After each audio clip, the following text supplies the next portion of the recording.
So this came out of nowhere yesterday, and this shook a lot of Democrats because it's like, wait a minute, why is Tina Smith retiring?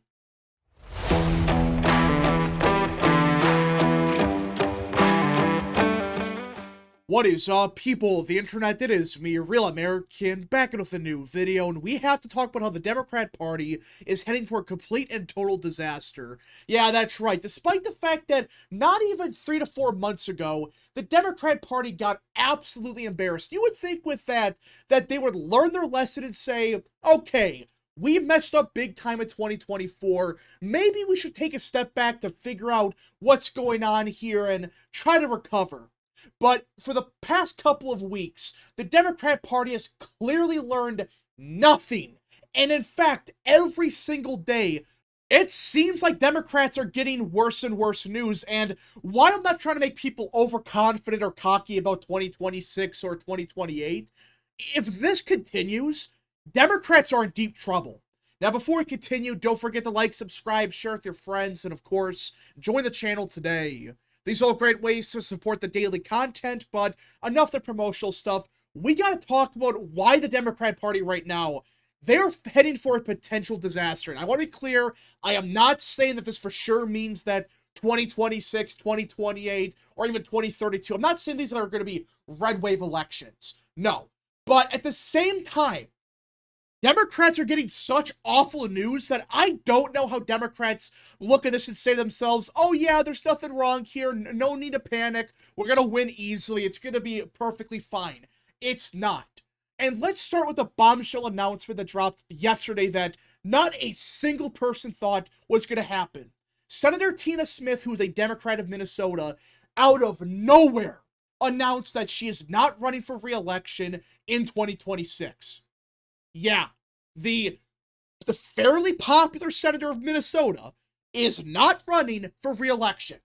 Despite the fact that 2026, it's going to be a midterm election, which on paper should be a Democrat-leaning environment at the bare minimum. I mean, this is with Trump in the White House. Historically, this should be a great year for Dems. But as of now, we're not seeing that anywhere in the data. Look at the generic ballot, for example. It seems like every poll's like R+4, R+5, R+6, which is not a Democrat environment. That's more Republican than 2024, for crying out loud. Which, again, it's early, but basically every poll for the generic ballot, it's a fairly Republican environment. And then you look at Senate polls in Michigan, look at places like Georgia, it's like, wait a minute. Republicans are up by 6, 7 points in these states? Wait, what? Trump won these states by 2 to 3 points, not by 6, 7, 8, 9 points like some of these polls are suggesting. And you start looking at people like Tina Smith, who no one thought was going to retire. Everyone thought that she was going to run at least one more time, and that's that. But now, she announced, yeah, you know what, I'm not going to run for re-election. And now the Democrat primary now in Minnesota is going to be a complete disaster like it is in Michigan. Now they got to worry about Minnesota because there's rumors circulating that Ilhan Omar, yes, Congresswoman Omar, who is very controversial and is the one Democrat that could actually lose Minnesota. It sounds like she might be running. And already the lieutenant governor's running. Congresswoman Angie Craig's probably going to run. This primary, just like the one in Michigan, is shaping up to be a complete disaster. So now Democrats, they have big problems here because they're not just defending Michigan now. Now they could potentially be defending Minnesota, which again, I'm not saying Republicans will win Minnesota, but the fact is they have to worry about a very competitive primary, more than likely. They got to spend a lot of money defending the state, and now you lose the incumbency advantage. And if Republicans run a halfway decent candidate, who knows? If they go against someone like Omar, for example, they could potentially win. So this came out of nowhere yesterday, and this shook a lot of Democrats because it's like, wait a minute, why is Tina Smith retiring? Minnesota, yeah, it was closer in 2024, but it's still a relatively speaking Democrat state. Why is she retiring? Well, why is Gary Peters retiring? Why is potentially Mark Warner of Virginia, not a Republican state, a fairly Democrat state, why might he retire? It's like, wait a minute. These are states, except Michigan, that are fairly Democrat, but all these senators, they're retiring. They're saying, you know what? We're just going to leave. We're not going to run for re-election. That's not good for Dems, because in nearly every single one of these races, the primaries are looking to be just complete disasters. So already it's bad enough for Dems that, oh yeah, the generic ballot is looking bad for Democrats. Republicans are up by like 4 to 5 points. Yeah, people like Tina Smith, potentially Mark Warner might retire.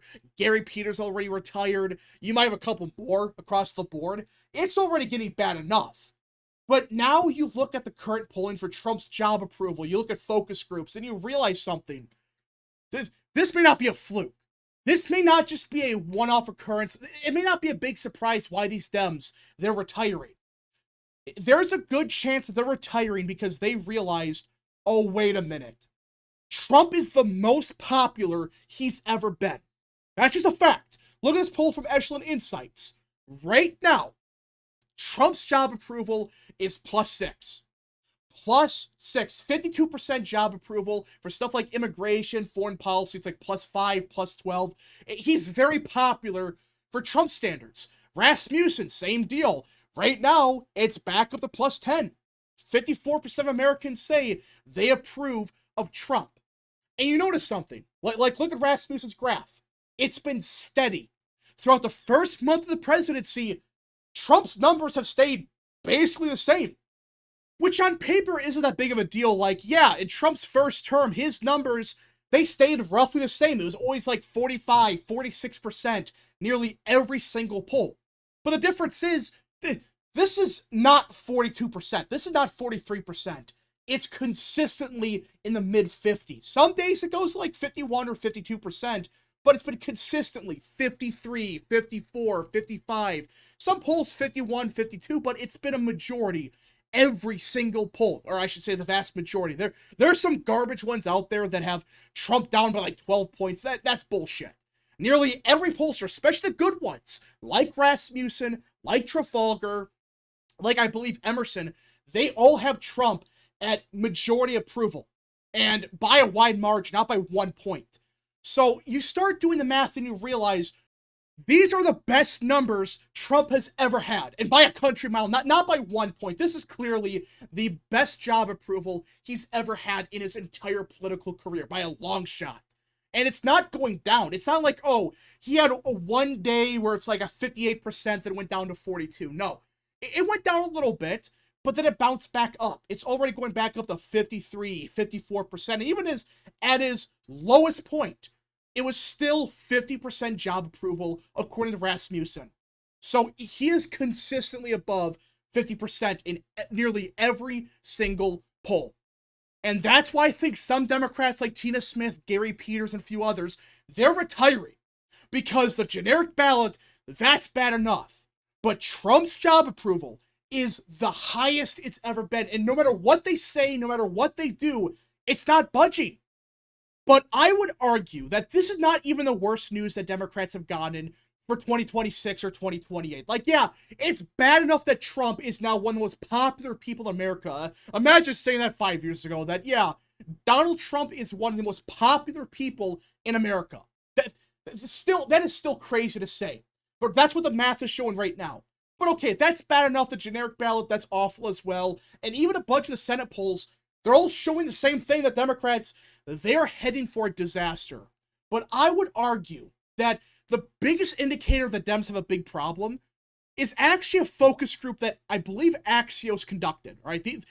Axios conducted a focus group of 11 swing voters in Arizona, okay? Now, obviously, Arizona, it's a bit more Republican now. Trump won it by 6 points, but it still is a swing state that Democrats could maybe win. Now, they asked 11 voters, all of whom backed Biden in 2020, but then voted for Trump in 2024. So these are the voters that won Trump the election, and more than likely will decide who wins the House in 2026, who wins the presidency in 2028. And I know it's Arizona, these swing voters, they might be a bit more Republican, but either way, all 11 of them, they are Biden-Trump voters. And guess what? Every single one of them, right? All 11 of them, support what Trump is doing. They approve of President Trump's actions since taking office. Yeah, not just 6 of them, not 7, not 8, not 10, no.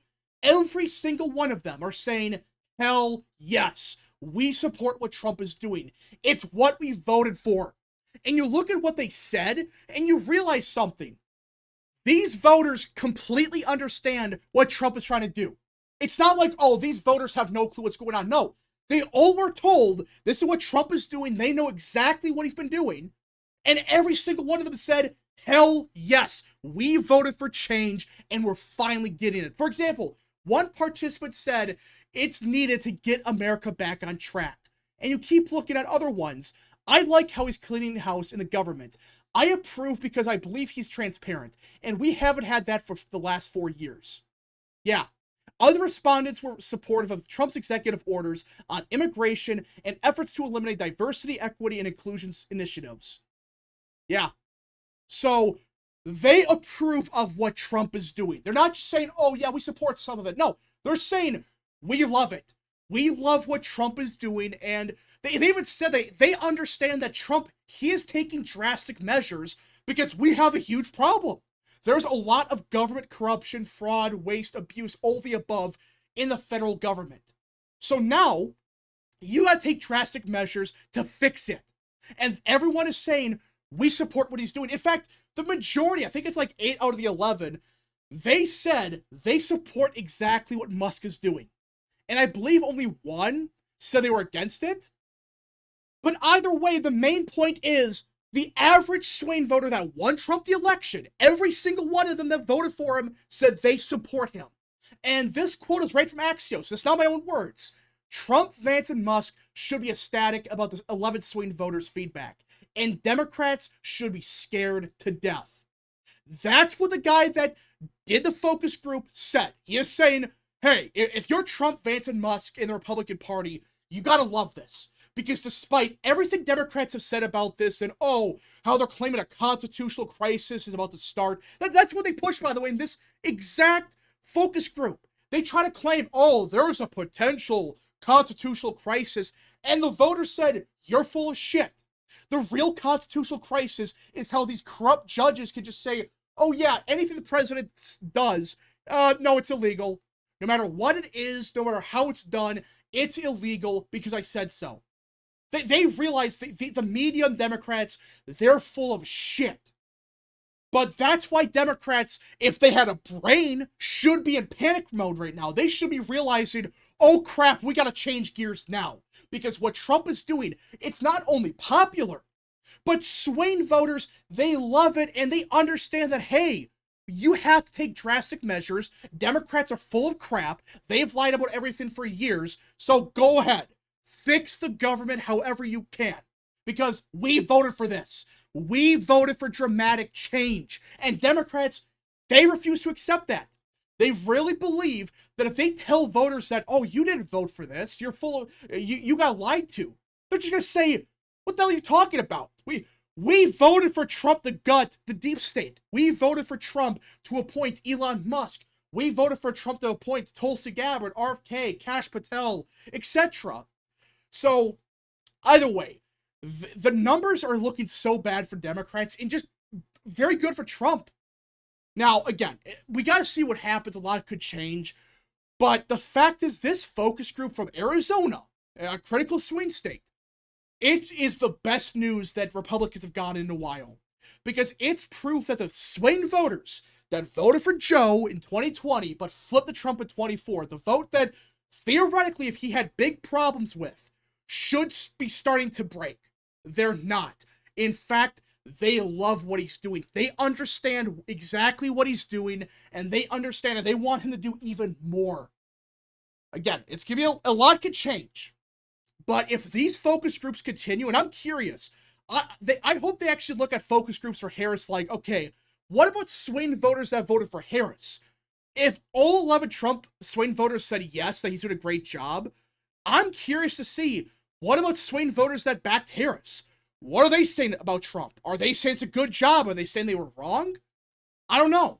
But the current polling does suggest that this focus group is 100% correct, And a decent chunk of Democrats, they're realizing that Trump was the right decision, and they support him. Anyways, folks, thank you so much for watching. If you guys did enjoy, smash the like button down below, subscribe, share with your friends, and of course, join the channel today.